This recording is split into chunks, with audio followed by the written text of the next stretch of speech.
שלום, קוראים לי יסמין, אני הבעלים של אומניטה, ורציתי לראות לכם קצת מהאווירה וחוויה פה בסטודיו. אז הנה הקבוצה האהובה שלי. אנחנו קבוצה מספר אחת. כן, ברור. שלום, קוראים לי עומר, אני בזה כבר 1.5 שנים. ממש כיף כאן, היא מתקנת הרבה. עכשיו לעבור לבן אדם הבא. הנה נופר שלנו, היא עושה סקטים. כן, נופר המוכשרת שלנו, שהפתענו כמה זמן? 2 וגם שנה הבאה. הנה אמילי שלא רואים את הפנים שלה, כי אסור, יש לנו רטו.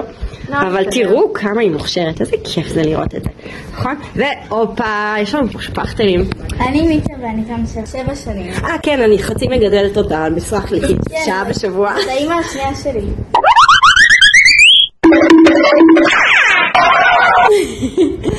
אוקיי, תופר, היי! איך את פה?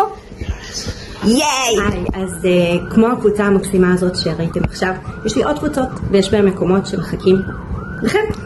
בעצם יש לי כמה סוגים של קבוצות, יש לי קבוצות למתחילים מכיתה א', יש לי קבוצות למתקדמים ויש לי קבוצות למבוגרים.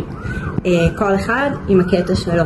הצעירים למשל, אז אצלי יותר עובדים על חשיפה, זה אומר לפתח את הדמיון, להכיר כל מיני סגנונות חשיבה אחרים, אומנות בעקבות אומנים שתכירו בהמשך, וכמובן טכניקות על הדרך.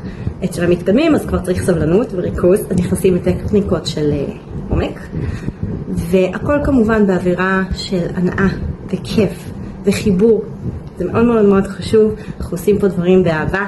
אני ממש אשמח לראות אתכם, ולעוד פרטים ולהירשם לשיעור ניסיון אתם מוזמנים להירשם בלינק, או ללחוץ על הלינק יותר נכון, למעלה או למטה. נראה איפה אני אשים את זה ואנחנו נשתמע. ביי.